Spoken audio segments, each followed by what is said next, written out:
زندگی میں کبھی ایسا نہیں ہوتا کہ انسان کو کوئی ایسی صورت پیش نہ آئے کہ جس میں وہ کسی تکلیف اور کسی پریشانی کا شکار نہ ہو۔ یہ تکلیفیں، یہ پریشانیاں، یہ آزمائشیں، اس کی بہت سی حکمتیں ہوتی ہیں۔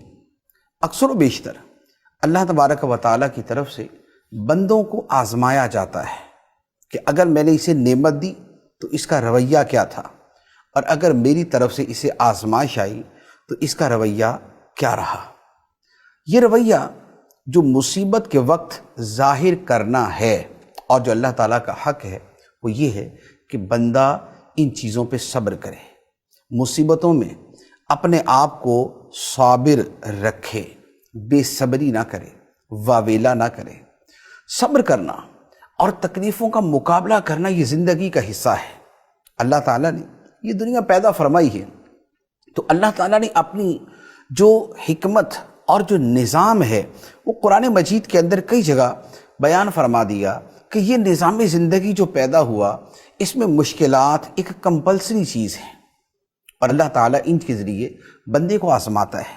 ارشاد فرمایا وَنَبْلُوكُمْ بِالشَّرِّ وَالْخَيْرِ فِتْنَةً، اور ہم تمہیں آزماتے ہیں خیر اور شر کے ذریعے، یعنی کہ اللہ تعالیٰ خیر عطا کر کے، بھلائی عطا کر کے، نعمتیں اور آسائشیں عطا کر کے بھی بندے کو آزماتا ہے کہ یہ خدا کا شکر ادا کرتا ہے یا نہیں۔ اسی طرح اللہ تعالیٰ بندے کو شر پہنچا کے، اسے کسی تکلیف میں مبتلا کر کے، زندگی میں کسی مصیبت میں ڈال کے بھی بندے کو آزماتا ہے کہ اب یہ خدا کا حق ادا کرتا ہے یا نہیں، کیونکہ نعمتوں کی صورت میں خدا کا حق ہے شکر کرنا، اور مصیبتوں کی صورت میں خدا کا حق ہوتا ہے صبر کرنا۔ اللہ تعالیٰ نے اس آزمائش کو قرآن مجید میں کئی جگہ بیان فرمایا۔ ایک جگہ ارشاد فرمایا وَلَنَبْلُوَنَّكُمْ بِشَيْءٍ مِّنَ الْخَوْفِ وَالْجُوعِ وَنَقْصٍ مِّنَ الْأَمْوَالِ وَالْأَنفُسِ وَالثَّمَرَاتِ، فرمایا اور ہم ضرور تمہاری آزمائش کریں گے کچھ ڈر اور بھوک سے، اور کچھ مالوں اور جانوں اور پھلوں کی کمی سے۔ زندگی میں کبھی کوئی ڈر لاحق ہوگا، کوئی خدشہ اور خوف ہوگا، کبھی جان، مال، پھل کی کمی ہوگی، کبھی بیماری ہوگی، کبھی کوئی مشکل آئے گی۔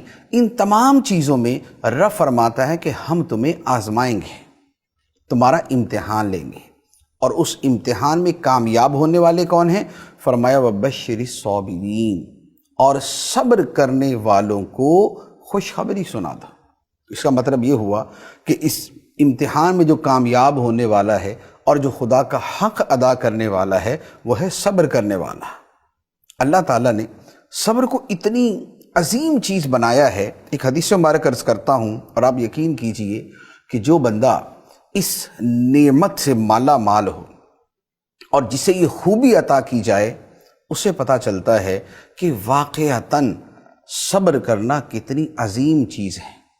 حدیث مبارک میں فرمایا، بخاری اور مسلم کی حدیث ہے، نبی پاک صلی اللہ تعالیٰ علیہ وآلہ وسلم نے ارشاد فرمایا تم میں جس کو جو کچھ عطا کیا گیا وہ صبر سے بہتر اور صبر سے زیادہ وسعت والا نہیں ہے، یعنی خدا نے جسے صبر کی ہمت اور صبر کا حوصلہ عطا فرما دیا تو یہ اس کے لیے ہر دوسری نعمت سے بڑھ کر نعمت ہے، یہ ہر دوسرے بڑے کمال سے بڑھ کر کمال ہے کہ صبر انسان میں بلند حوصلگی پیدا کرتا ہے۔